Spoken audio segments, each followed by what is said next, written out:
Smart Talk all day. The views and opinions of the hosts and guests are their own and do not necessarily reflect the position of the management and staff of Guardian Network.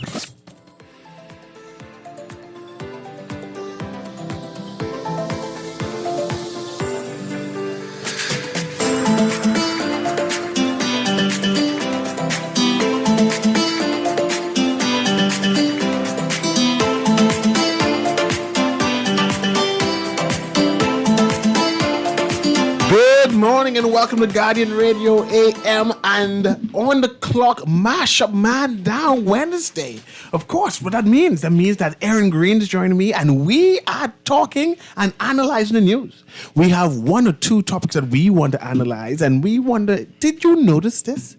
What exactly does that mean? And I'm going to prod Aaron to say, man, you need to explain this, right? And join us today, of course, is Ian Munnings, who's going to be joining us as we have this conversation, as we analyze the news. And one or two things are trending inside the news that we wish to talk about. And one of those things that is trending news is immigration. Yeah. Right? Recently, in the Privy Council, big things happening, which resulted in the Minister of Foreign Affairs shouting kudos to the Privy Council. And of course, it also resulted in Fred Smith KC saying kudos for the same case. And I said, wait, both of them can't be kudos the Privy Council over the same case and over the same judgment. Someone got to be the winner. Someone got to be the loser. It can't be both winners. And that's why I have Aaron and I have Ian here now to let us analyze that court proceeding and the result of that court proceeding. But Ian, Aaron being the one who reads everything, I'm going to have her give us some more information on that, and then we start the analyzation there. Go ahead, Aaron. Good morning, Ms. Newry. Thank you for inviting me to do some more reading in April. This poetry month. You read better than me. So it's better that you read. I don't believe that. But the article we're looking at is Mitchell and Human Rights Bahamas praise Privy Council ruling. And we're going to interrogate the ruling. I think, like you say, this headline in and of itself, this circumstance is worthy of interrogation as well. How could Mr. Fred Mitchell and Mr. Fred Smith, who seem to be, or at least Rights Bahamas, who seem to be on opposing sides of the table, be praising the very same ruling? Well, Progressive Liberal Party PLP Chairman Fred Mitchell yesterday praised Attorney General Ryan Pinder for, quote, beating back some misguided litigation to extract excessive costs from the Bahamian taxpayers, close quote. Mitchell was referring to a ruling by the Privy Council regarding the unlawful detention of Douglas Ngumi, a Kenyan man who was unlawfully detained for more than 6 years at the Carmichael Road Detention Center.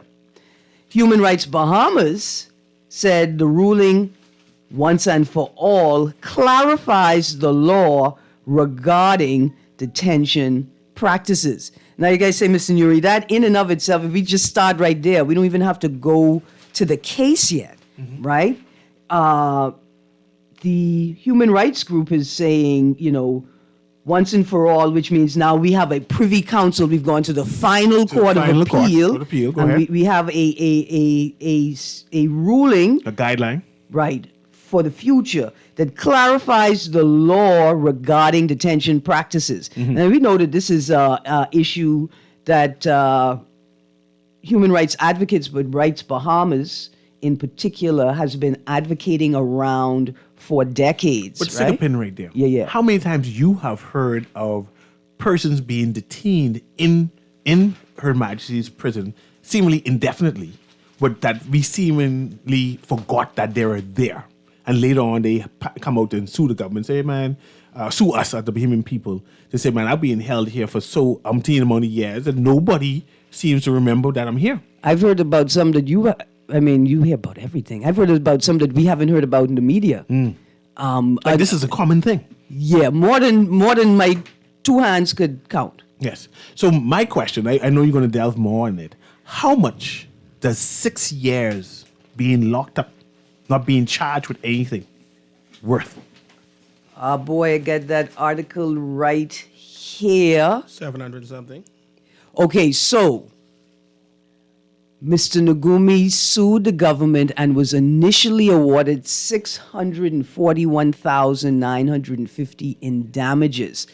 But on appeal, right, to the Court of Appeal, that was increased to, I think, $750,000. And then I think in the Privy Council ruling, while they did not alter the initial award, the award by the Court of Appeal, $750,000, they did indicate that they would award him $50,000 for his initial 3-month detention. So basically $800,000. And I want you to go back to what the Attorney General said regarding his position of the ruling. All right, so from the article, Pinder says detention center reforms saving taxpayers millions. Just pause there. Right. And that's why I asked you, how much does being locked up for 6 years worth? And then go read what the Attorney General says. It's saving who? Taxpayers, millions. When I realized not the people that did the actual locking up, because I wasn't there. I don't like lock people up, right?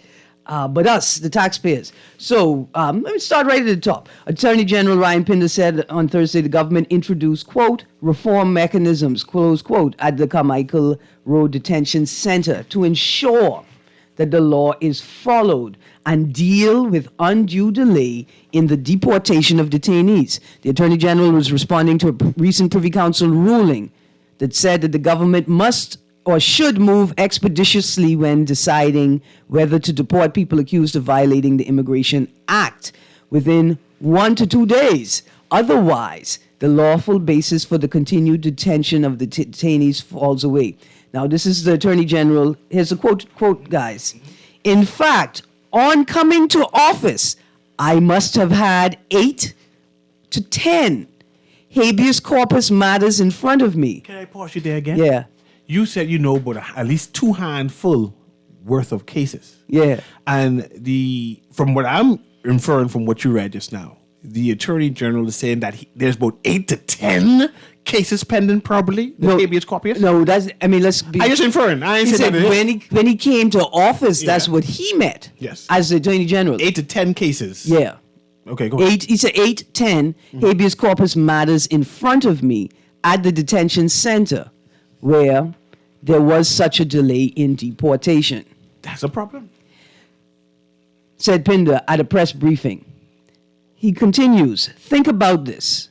I saw 8 to 10 of them in my first month or 2. Each one of those damages are awarded in the range of $80,000 to $90,000. And again, how much does 6 years worth? Now, mind you, I appreciate the $80,000 and the saving of money, right? Mm-hmm. But if you detain someone unlawfully for who was unlawfully for a year, 2 years, and then you bragging that you give them $80,000, I have a problem with that. I don't care how much money you saving me, but I care about the Constitution, and I have a right to freedom of movement. To detain someone for a year, 2 years, and you just give them $80,000. It is one of the most fundamental and then rights. brag and say that we saved the Bahamian taxpayers. Something is wrong with that. Well, first of all, you ain't save me any money. You save yourself. But my thing some is, money. if the funds are coming out of the public purse, I believe that some heads should rule and some people need to be held accountable for whatever transpired, that it doesn't happen again. Well, we need to figure out how to change the legislation to hold those who have responsibility responsible for these breaches in law and not the taxpayer. I don't know how to do that because it seems as if the political culture consumes everyone that enters politics. Let me continue. Yes, ma'am. We instantly, this is Attorney General Ryan Pinder speaking, and we're quoting from the article. Pinder says detention center reform saving taxpayers millions. We instantly put in a reform mechanism where our lawyers meet at the detention center weekly. Every single week, I have a group of lawyers meet at the detention center to ensure that the process of law and order as appropriate is followed. Since coming to office, we've had no habeas corpus matters filed against the government of the Bahamas on a delay with respect to deportation. Not a single one of them, saving yet again the public purse millions of dollars on unnecessary damages. Right, I have a question. That close quotation. I have a question. He said, since coming to office, we've had no habeas corpus matters filed against the government of the Bahamas on a delay with respect to deportation. Have you had habeas corpus matters filed against the government of the Bahamas on other grounds? But we ain't talking about other grounds. And are they immigration grounds specifically? I just say it. I just say it. I see what you're trying to say. Yeah. But we talking immigration. Okay. Okay. I see what you're trying yeah, to say. yeah. Yes, yes. Okay. The Privy Council ruled in the case of Douglas Ngumi, a Kenyan man who was unlawfully detained for more than 6 years at the detention center. Hold on. How long, when you say 6 years, this administration being in for 1 year, right? 1 year plus. Let's give it 1 year. Then we give the other administration 4 years. That's 5 years. Then are we going back into a different administration? Yeah. So we going back to the first... PLP? Something is wrong, man. And we say, and so flippantly we dismiss these things. After 3 administration, right? This gentleman is trying to get deported or to be deported. And we just kept him saying, man, don't worry about you. You can stay right here. No, we ain't deporting you no place. You lock up. You shouldn't have come here in the first place. You have no rights. Don't worry about the Constitution. You lock up. Yeah. This is... And no outcry, no outcry to say, but I understand we try to improve. But how did this happen? There has been outcry, Mr. Newry. The outcry has not been as large as it should have. And I think... Who outcry? The outcry has been by people who concern themselves about migrant issues. Not that Fred Smith again. That's your boy. What I'm saying is this: when people like myself talk about it, right? I try to remind Bahamians that if you only see this as a migrant issue, right, then you will ignore its importance. But if you realize that anybody can be detained, that people who are Bahamian citizens and have a right to be here can be detained as well. I have this text here saying, but we house them, feed them. That should be enough. No. And the person had the in fact, to type that. Listen, we got a call on the line that went red. After the call, let's talk about the freedom of movement and the prison system. Go ahead, caller. Can you hear me? Yeah, good morning, Jay. Good morning to your panelists. I always refer to a passage in the Bible which says that the Lord's lack. I heard on one time in Europe where you had these Met officers who predicted that there was going to be rain, and it didn't rain. And you know what happened to them? They were fired because it didn't rain, because it was a national holiday, and they had to cancel all of their activities. That's how people are about their lords. You realize here that $800,000 each Bahamian, if we take a populace of 500,000, each one could have gotten $1,500 from our sovereign wealth fund. We're just taking that money and just throwing it away left, right, and center because of these inept people that we put in this place. How it is that you have rules and regulations and nobody is overseeing that these things are carried out? Mr. Bell, again, just making these, I don't know what kind of statement. He is saying that these employers are not renewing their employees' work Permits, right? Mm-hmm. So we spend, I think Mr. Branson, we spend like $30 million on so-called software for immigration. You can't track these things. You don't have nothing in the system that says, okay, this individual applied for a work permit for this year. That's up to you. You send him out a notice. If he doesn't pay, you send somebody out there and make sure he pays. Come on, man. There's just so much slackness in this country. No wonder people can come into our country and do whatever they want to do. And, we don't have no laws. We keep saying that we are a country of laws, and we don't see it going on. See, unless we get serious and heads begin to roll, like they say, thing from the head down. And you have to show these people that, we can't continue to just throw our money. That's the Bahamian people's money. We don't know where our money going. Anyhow, have a good day. I appreciate the call. Yeah. You had a passion, Aaron? No, I mean, because it's righteous. I mean, this is basic stuff. The concern that reared up in me when I hear. Sorry, let me speak into the mic. When I hear the Attorney General say, we instantly put in a reform mechanism where our lawyers meet at the detention center weekly, right? It is 2023. I was working with Bahamas Human Rights Network over 10 years ago, 15 years ago, and they were focused on issues like these. And you're telling me that you have just implemented this protocol? I mean, so I understand the part that the gentleman is older than us, Mr. Newry, and you could hear by his by his familiarity with the issue and the way that he speaks, right?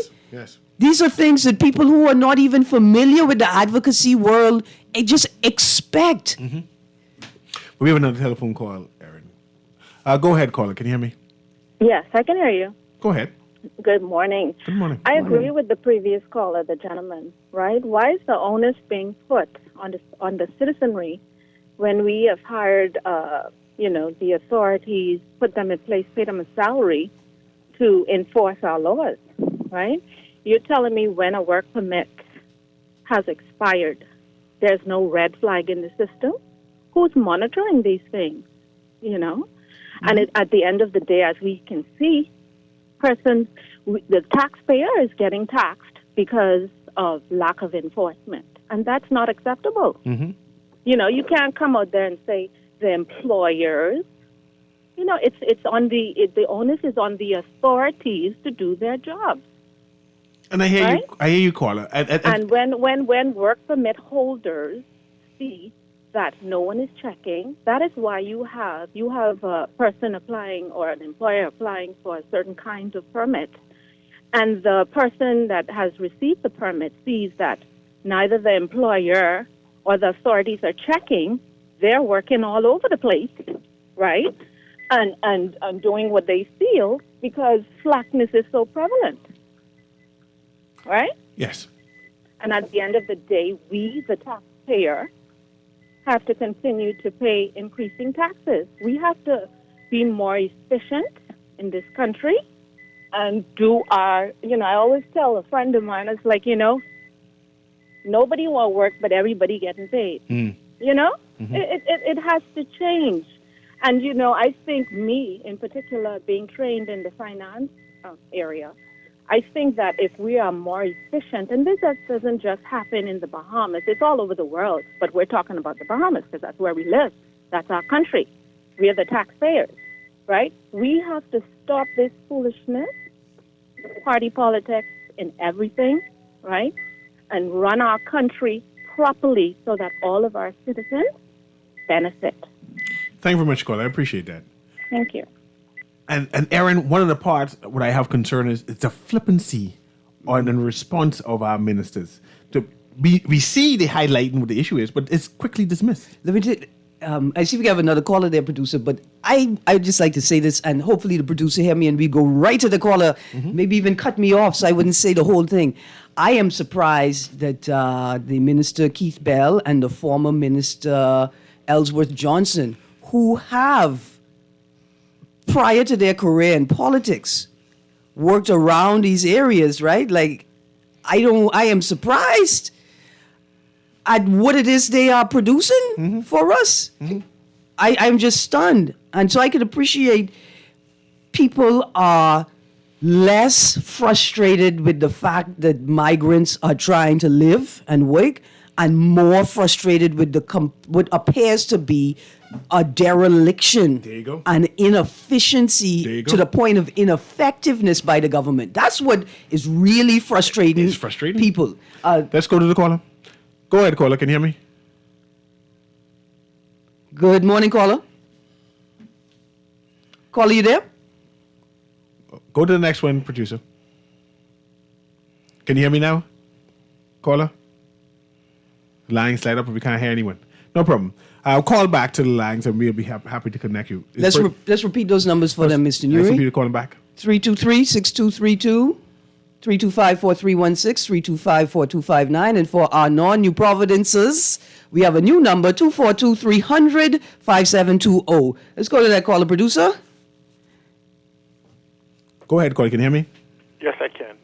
Go ahead. Just let me say something. We talk about this efficiency of government, right? Which is technology-enriched environment. Do you know when the government started its digitization process? Was it 1997? No, 1968. No, man. Yes, you can check this on the website. We've been trying to digitize the Bahamas since 1968.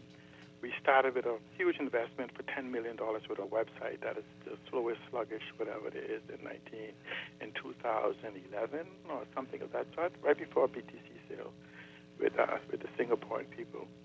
We have spent, if you look at technology in the entire Bahamas, we have spent over $3 billion on digitization of our economy. But when you start to look at the hundreds and hundreds of millions of dollars we've spent for digitization of a company called the Government of the Bahamas. Now, here's the problem you have. A survey did in 2018 or so said that we have almost 40,000 workers directly, indirectly for government agencies. That's PP&P. What do you call it? People, temporary workers. We have all kind of definitions for them, right? It says that a digitization of government, and this is before your AI, a digitization of government will require less than 7,500 people to deliver all the services in government and government corporations in an effective manner. 7,500 when you're paying, like, say, even... And I agree with you, C. Allen. Definitely need technology to improve. And I know that we've been working on digitalization of everything. But you have young children, young kids today digitizing companies, taking them into the multi-billion-dollar company on the instant today, right now, in various different tech hubs and whatever. But understand this. We're talking about the money we spent on digitization of government.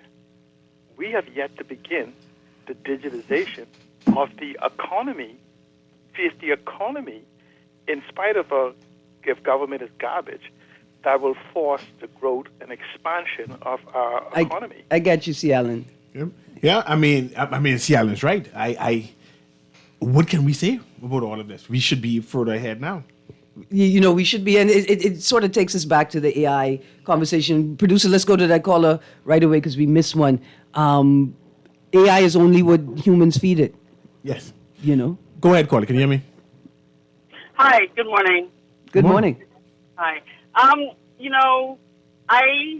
heard, and I remember the former Minister Brent Simlet speaking or touting the fact that they had introduced or implemented all of this fancy software at the Department of Immigration. But, I don't know if that was anything of any real significance or substance, or it might have just been new desktops and new printers, because I had reason to interact with the department a few years back with respect to obtaining a permanent residency for my housekeeper.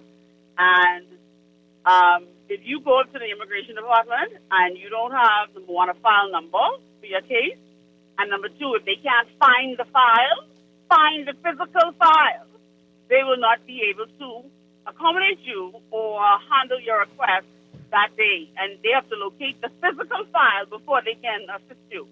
So this red flagging of whether work permits have expired, I really don't think it's that fancy. Yeah. Ma'am, thank you so much. Especially if you still got to be dealing with a physical file, Yeah. And I think also, too, on this immigration issue, and this is a sore point, but I think we have to be fair to individuals who've been in our country for many years, who contributed to our society. But caller, how can you be fair to immigrants? I forget. Sorry, ma'am. I forget. Go on. No. Immigrants, all over the world, immigrants make up the population of countries. It is a known fact. But they're here illegally. That's why we can lock them up for 6 years and don't care. No. These ones I'm speaking of came here for correct manner. But imagine this. Say I could deal with him, ma'am. Say you are here illegally. We detained you. We are to deport you. and 6 years later we kept you there. How much does that worth?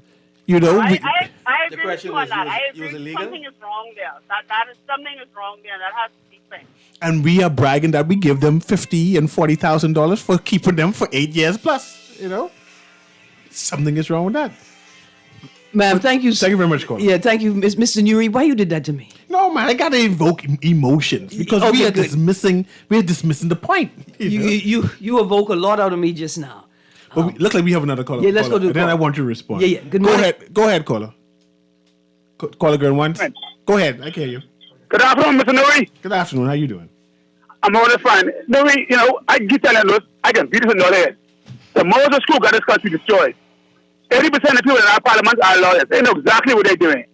You see that First Smith and them, boy, they have a field day. If I was the Prime Minister of the country, I would have fired everybody in the Attorney General office and hire the young people. They know what they're doing, though. And yet, and she said it correctly. Taxes have to come. This country is corrupt. They doing this us. These people don't like us the way they're behaving. They don't like us. And nothing will change this country until we get rid of them with the 2 miles. Thanks for taking my call, my brother. Thanks very much, man. But go ahead, Aaron. Freedom of movement in the prison system. Freedom of movement when prisons were, I want to say when prisons were created, right? But the whole idea, like the European perspective on prison is like the freedom of movement, by restricting that is the worst thing you could do to a man, right? Like that is a severe punishment by controlling a man, telling him when he could bathe, when he could use the bathroom, when he could eat, when he could down see your the trousers, sunshine. squat. All of these things, right? Does that worth any money, though? It could be worth the $80,000 with the AG said, man. We give them the attorney the $80,000. They at gotta it- be satisfied with that because Look at they're it from immigrants. but look at it from a different perspective. see. No. And if you allow it to happen to immigrants in your own country, it gonna happen to you, To you too. Yeah, I agree. Boy, miss, I almost run on this bad foot I have here. I just I know saying. you almost make you get up just now. I'm just saying that's what the scene Well, you know I said. all for the man down, but I almost go on with it just now. Let's go to We the have a call. caller again. We have a caller. I want to know if you all give you more than $80,000. Go ahead, caller. Can you hear me? Good morning, Mr. Newry. Good morning. How you doing? Good morning, Aaron. Morning. It sounds like you almost catch Mr. Newry by the neck. You should a see minute how ago. vexed she was. But listen, my foot didn't work though. Thank God she can't walk. That's okay. She can help. Oh, okay. Yes, ma'am. Mr. Newry and Ms. Green, listen, the immigration department itself needs to reform. That's what just our the AG say he's doing. Detention Center. He's reforming the place. No. He needs to start from the office where those people are working. That is where the holdup is. Because if the person who, Mr. Pender is saying that they don't have this holding of persons over a period of time since he came into office. Can anybody prove that? Is he saying that all the persons captured during their time in office for the last year has already been deported? I'm comfortable with that. If the AG said it's so, it is so. I'm comfortable. Right. I think you see the thing that they did. They set up the station in Inagua. Yep. Yeah. And they take migrants detained on the water to Inagua, process them there, and then deport them. That is a part of I think that's one of the other reform mechanisms. Let's commend them on that then. Well, I don't know if we commending them on it yet, but it is a response.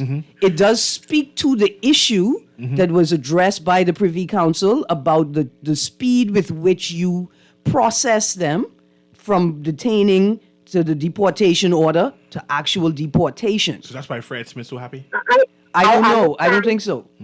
I understand that, but I'm Yeah. still concerned that he is only seem to be focusing on one area. I think the immigration department itself. And another thing is, I think within government, the entire government system, they need to do something with these permanent, quote unquote, permanent secretaries, because a lot of things go through them. It never gets to where it's supposed to be because they lag on it. You understand me? Inefficiency in governance from the top down. Yes. I appreciate so they that, need to start the readjustment with immigration from the Department of Immigration, not from the detention. You going down to the bottom. Well, I You're going think down to the bottom of it to start the reform. No, you're supposed to start the reform from the top. Come down. Okay. Aye. Thank you very much. I think that's a sound point that she makes, right? You are putting band-aids on the symptoms of the problem. We need to go into where the policy and the structure, right, where everything emanates from. And I think if we create reforms, real reforms at that space, right? Because hostile conditions and hostile environments create hostile cultures. And this is not just for living environments, but for working environments as well. Where should the policy start and where should it end? We're looking at years and years But of we. focus on Bahamians. No, we're talking about that Yeah, now. no, but I'm saying that's where it begins. But Yeah, yeah. we're looking at if somebody come into our country illegally. We all for as Bahamians that you should be processed and sent out of the country. You didn't come the right way. Right, no, that's- But yeah. I'm saying to you is what about those particular children that have been living here in the Bahamas, who've been born here, who've been going through the system? the They school- Bahamians in waiting? Just allow me. They're over They 18. Bahamians- No, they said you could apply at 18. You I don't ain't know hear what the if Chief you should Justice have gone say? back. I'm on top of that. I'm not Yeah. sure if you should have, if it said that they go back to the country of their parents' origin until 18 to apply. But my thing is that these particular persons that are in our society, have been in our society, whether or not they're contributing or so forth, they've been collecting funds and they've been handling the funds. They can't put it in the banks. They can't get an NIB card. They can't get a passport. What happened to those persons? Are they going to continue to stay in limbo, or are we going to clean it up from Let's that talk about aspect that. But let's and go to deal the with the caller. rest? But let's Yeah, talk yeah. about that. I want to, after we finish engaging the caller, I want to know, should Bahamian and waiting, whatever that is, Yeah. have rights? Should they have it? What do they have any rights? They have no rights. Go ahead, caller. Caller, can you hear me? CA, good morning. Good morning, Aaron. Good, Good morning. morning. I Ian. forgot your name, my brother. That's Ian, Pardon Yeah. me. Ian, good morning to all of you. You know, a very interesting conversation this morning. Again, a very interesting conversation with the previous caller. In fact, the previous caller hit on two of the points that I wanted to bring up as well. You know, the main fact here is how can you regard or how can you extend legal measures when illegal activity has occurred? That's like telling the robber has robbed the shop. You met him with the merchandise and everything. Oh, we're going to arrest you, but you keep the stuff. You see, this is the type of thing that we have to stop in this country. We cannot reward giving legal documents and stuff to persons who have committed a crime by coming into this country illegally. The second point Let here me, is no. Let me engage you, Go ahead. Jeff. Jeff, you have any children? Just quickly. No. Just answer. Okay. No. Let's No. give you one child, right? For now, 6-year-old child. He hopped the fence. He went inside your neighbor's mango tree. He robbed the neighbor's mango tree because he's going to open up a little mango sale. The neighbor catch him, your child. And when the neighbor catch him, he cut your child behind, weighed him up, bruised, break his foot, mashed him right up because what the child did was against the law. What you gonna do to that neighbor? in a case like that, you gotta take retribution against the neighbor. And that's the point. That. That's the point. Even though someone break the law, you can't break the law also. You enforcing the law. And So that's you're the point saying, right there. so you're saying, so in essence, then what you're saying to me is that the Bahamas government would be breaking the law by The law in the books. The law in the books. Okay, the law is on the book. Okay, the law is on the book. As far as that part is concerned, is it clearly defined that the person would stay here in the country while the parent is deported? The law is on the books. Okay. That's a subject that I'm gonna really look into again. Listen, and don't I'll mind- come back to you with it. Dear sir, don't mind Cecily baiting the two of us Yeah, in here I today. know you- But I on the Eric, train as you well. noticed that I paused, right? Yeah. The law is on the books. because I paused because I know he's baiting me, but he's also causing me to think at a much higher level now. That when I respond to him, then the answer I'm going to give him is going to be spot on. Good. But anyway, that's only one part of the equation. The second part is the previous caller mentioned. You know, the investigations, and I'm sorry to put it this way, but for some reason, I feel like the devil's advocate today. Because it started with Morning Blend this morning, and I'm going to continue it now. You know, the Department of Immigration, you know, there's so many questions swirling from that one department. And it's so sad that the innocent persons who are hardworking and dedicated, there's still this dark cloud over that says that there's some of them doing some undeserving stuff that needs to be questioned. It's just the systems that we have in this country that should not be broken are so broken. It's so much controversy, so much stuff, and yet we have no ministers or nobody coming up to help clean the mess in the public domain.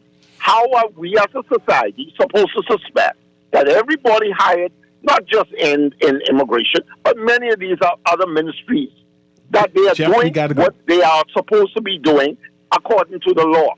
I appreciate it, Jeff. Jeff, right, we gotta and, go. and who's responsible for ensuring that happens? So great points made, man. Let's go to the next caller. Producer, patch the caller through. Go ahead, caller. Ian Newry, Aaron Green. Morning. Ian, Yes, sir. that's passé. Mabule. All right, Louis George is here, man. Y'all having a great conversation. Listen, Jeff prompted me to call, you know. Go ahead. And Newry, I would like to give kudos to you for that analogy. You can gave cause just these now. people call me immigrant again. I don't appreciate your new age You do have behavior. Jamaican roots anyway, so Don't bring maybe up they no have a point, Jamaican I thing don't know. inside there. You know exactly what I'm trying to do. But go ahead. Go ahead, Louis. Go ahead. No, man, I just want to give you some kudos for real on that analogy that you gave on the fact that, you know, because somebody breaks the law, it doesn't give another person the rights to also break the law and abuse that person's human rights. And I think that is the element that, you know, oftentimes we miss in this very emotive, you know, subject and conversation, is the fact that you're dealing with human beings, all right? And I think that is the point also that the Privy Council was trying to get across. I would also like to give kudos to this administration for seemingly putting measures in place, you know, to deter and to mitigate from such things happening again with persons being at the detention center for months. And, you know, we've seen before where persons were at the detention center for years. Hopefully, you know, certain measures can be put in place for the Fox Hill prison also, so that we protect, you know, Bahamians and not just migrants who are coming into the country. But however, you know, we have a constitution that protects the rights of people in our jurisdiction, not just Bahamians. I think people miss that also, the fact that the Constitution speaks to the rights of individuals. Of course, Bahamians may have more rights than others in the Bahamas, of course, you know, in regards to certain things, but the mere fact that you're dealing with people, human beings, they have certain rights. And I would say this also, lastly, a few years ago when we were, you know, fighting for the conditions and at the Carmichael Road Detention Center, you know, to change, and also for persons to be the rule of law and for persons to have due process and taken before the courts before being deported and that sort of thing. It wasn't to try to tie up the court system. It was actually to protect the persons who were born here in the Bahamas, mostly adults, who are being caught in the immigration rings and nets and, you know, interdiction exercises, who are not being processed or being taken before the courts and just thrown on a plane and taken out of the country. It was a protective mechanism for them. And lastly, regards to what Jeff was saying earlier, deport the parents and, you know, leave the children. No, there's nowhere in law that, you know, where that happens. There's nowhere in the process where that happens. In fact, if parents are arrested and there are minor children, whether they were born in the Bahamas or not, those kids accompany their parents while their parents are being repatriated to their home countries, and upon 18, they can make application to seek to come back to the country. Yes. Thank you, man. You guys continue. Man, I appreciate you, Louis, for calling. We have another caller here. Yes, it's free. You know, I setting up Louis too. Go ahead, caller. Can you hear me? Caller girl once. Caller, can you hear me? Caller girl once. Caller girl twice. I guess I call it gone. Is there such a thing as Bahamian and Wheaton? And Louis hinted towards it. And do they have any rights? Man, listen, my point is, I don't have my whole folder here with Yes, me, right? I know you had them We notes. referenced the conversation with the Chief Justice at the, I think, the Eugene DePuche Law School Yes. Distinguished Lecture Series. So he wasn't speaking from the bench, right? This is not official. This is not an official statement from the court, but the Chief Justice, in his commentary at the event, said that, and I assume as far as he is concerned, right? Because remember, Keith Bell talked about people having opinions. He's sharp, that these provisions don't say that you have a right to apply at 18. It says that you have to wait until 18 to put in the application, right? But not to apply for it, but to say that you are going to choose Bahamian. You intend to take Bahamian versus the other citizenship that is available to you, and that you could start that process before you turn 18 even. Let's take one more call before the break. Go ahead, caller. Can you hear me? Then right after we go to the break. Caller, can you hear me? Hello? Go ahead. You're my last caller before the break. Yeah. It's kind of, I know you guys don't know, but it's kind of frustrating for a law-abiding citizen to hear all the things going on and having to pay taxes and stuff when it always seems like everybody advocating for the immigrants or everybody else but the Bahamians. When we know, like, I don't know if you've ever applied for Crown land or have to put in the bid for land or you bought land and got to wait to do all the other things the correct way. And no one seems to advocate for the Bahamians being disenfranchised in its own country where you could drive now and go to shantytowns, they're building, and everybody trying to a blind eye to it. And everybody's, the poor immigrant, but you have Bahamians here languishing, and no one seems to advocate for, like, don't we see the laws being broken? You could drive to shantytowns right now and people building, and yet no one says, you know what, that's not fair. You know, Bahamians are disenfranchised. How in the follow the laws? Yet you know that you and I and everybody know there's laws being broken right now where people are building illegally, but everybody for years turned a blind eye. It seems that when is someone going to advocate for the Irish Bahamian? It's frustrating. And every time you turn on the talk shows, everybody advocates for the immigrant, but you have Bahamians supporting the law and trying to do the right thing. No one seems to. But caller, we got to go on a break. But let me help you advocate. I say bulldoze every last shanty town in Alabama. We're going to the break, right? Every last one. Bulldoze. Just before we go to the break. Even the Bahamians even the Bahamians live inside the bulldoze on. To the caller who just hung up, right? Before you started speaking, I was writing down, Mr. Newry could testify. I wrote down, underlying this, Bahamians are saying, without saying, but you said it, why are foreigners receiving better treatment? That's how Bahamians feel. Bulldoze on. Their caller. People are advocating for Bahamians, and people are listening. I don't know if it's Mr. Newry, but we got to go to the break. And the immigrants want bulldoze on. Guardian Radio AM, we'll be right back after this break.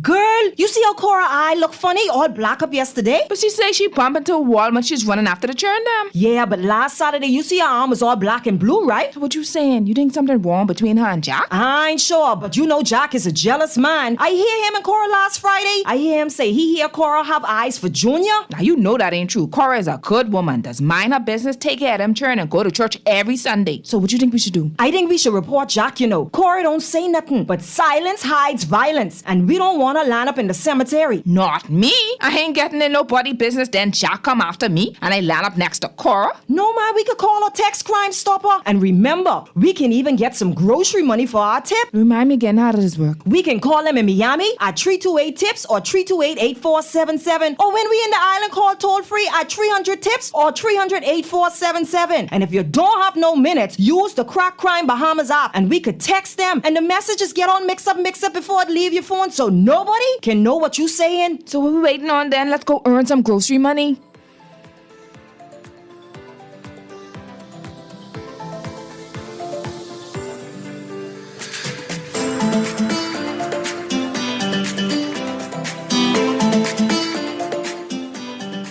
Good morning and welcome back to Guardian Radio in the AM with Mr. Cecil Newry on this Man Down Mash Up Wednesday. I just want to continue to respond to that caller.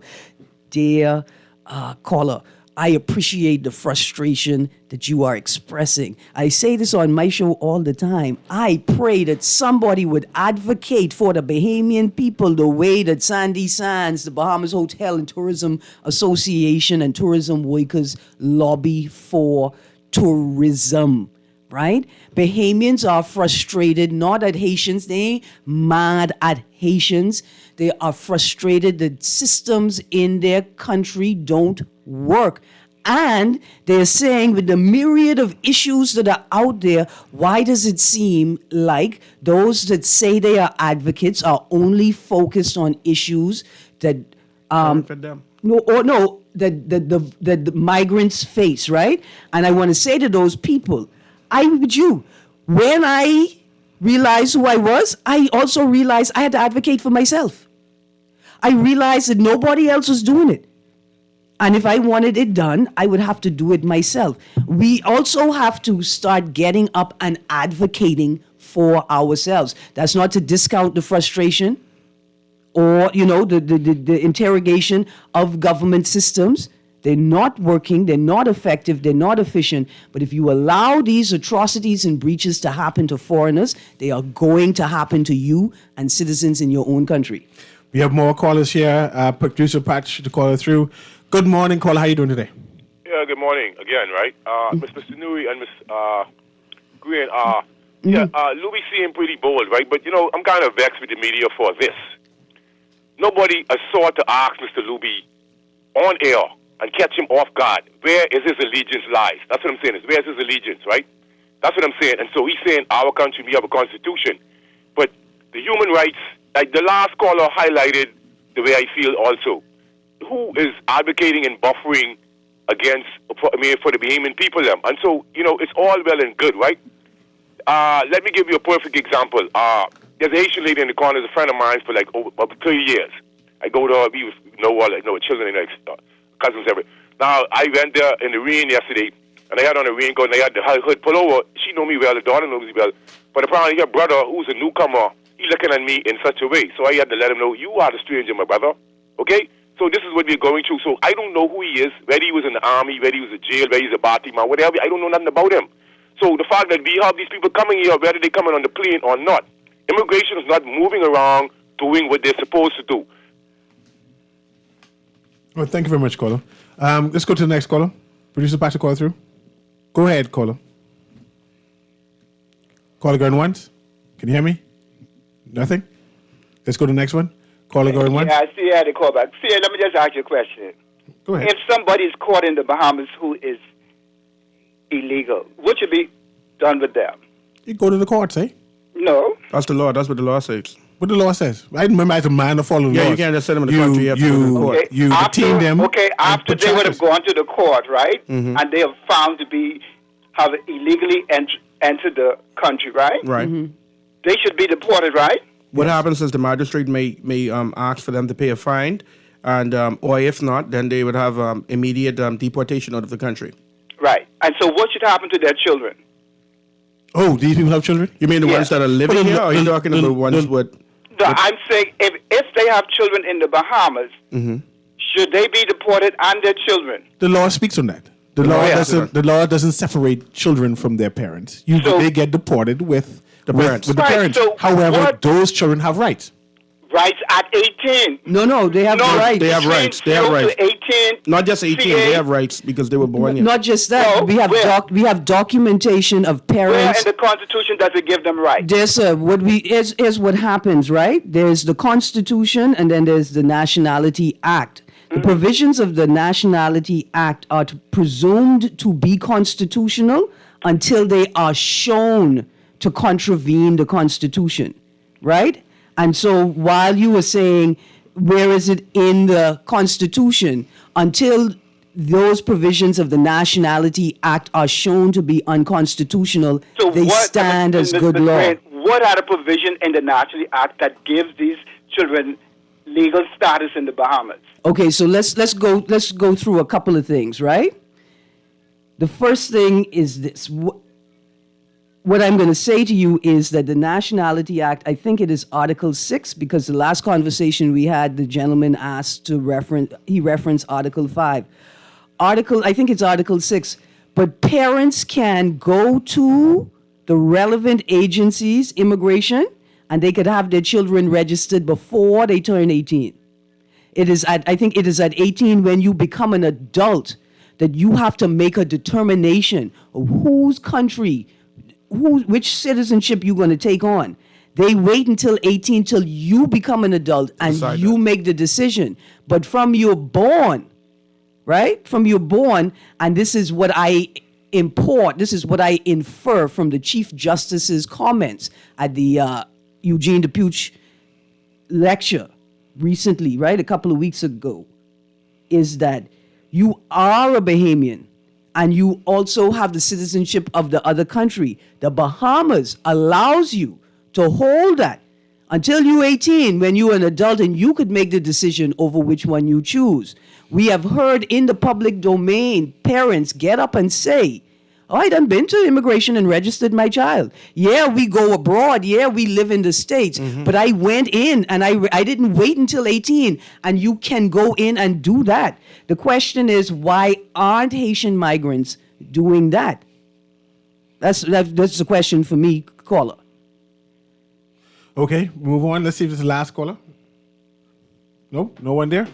So let's continue the conversation, Aaron. Go ahead. Yeah, but I think, Aaron, that the mere fact that I think the Bahamians are frustrated of the mere fact that when taxes are coming upon them and they're looking at certain things that they're paying like rent and mortgages, et cetera, and they have to pay these things, right? And these persons are living in those particular rural areas because nobody else would want to live man, with. Listen. And they're not paying it. I think that's the frustration there. There is a legitimate frustration. I'm mad at it, No, I'm right? saying And, that's the and frustration Bahamians there. are like they sandwiched between a rock and a hard place, right? We look at tourism and high-end tourism and the displacement of Bahamians in spaces where they should have a right to be and should be, right? Bahamians often say, well, look here, it's a tourism product. If we all making money, we all making money. I'm willing to sacrifice some privilege, some status, some access for a machinery that I should be able to benefit from tremendously, right? And so we accept some little discriminatory actions. On the other side now, we saying, look here, I already eaten my feelings over here, right? eat it over here too? Now, right. You want me to eat it over here. Yeah, the systems aren't working for me. And yes, I see the migrant putting in a little more weight than me, right? But it's my country. Why are these things this way? Bahamians are not, I don't think Bahamians are mad at Haitians. They are completely and totally frustrated with a system that every 5 years y'all convince us to buy into, that you know you're not going to work properly. Let's squeeze in this last caller before we go. Producer, patch the caller through, and so we can conclude. Go ahead, caller. You have the last 2 minutes. Good afternoon, CA. I need 30 seconds. Go ahead. And to Aaron and everyone in studio, quick question. If two people enter a country illegally, whether intentionally or unintentionally, or if human trafficked, because that's even worse, and have a baby, does that make the two parents now legal? I'm asking that to Luby George because he said his parents were He illegal. ain't saying nothing like that. But that's a point that you put on the table, though. I think the more important thing is this: does it make the child illegal, right? That the parents entered illegally or by illegal means, right? They were trafficked, and whatever reason a child is born. Does that illegal activity? Because the people aren't illegal. It's an illegal activity. Make the child's presence in the country illegal. Does it make the child itself I don't illegal? Think I think not an issue. Our Constitution gives rights to the child. Right, but the issue is, are people aware of what the Constitution says? But Aaron, it's the same thing happening globally. You go to America, the Bahamians go to America all the time and have a baby in America, right? That child has become American. You come back here, they have to pay to see the doctor. So, Yep. But again, that the child has rights, but the parents does not have rights. Right. And we have laws. Just follow the law. Our law is clear. Let me repeat the articles we were reading from. Pay your rent. Unlawfully Pay your water held. bill. Mitchell and Human Rights Bahamas praise Privy Council ruling. Pinder says detention center reform saving taxpayers millions. Gotta go to the news. There you go. Anyway, I appreciate you, Aaron. I appreciate you, Ian. Guardian Radio on the AM with On the Clock with Aaron Green. Have a wonderful day.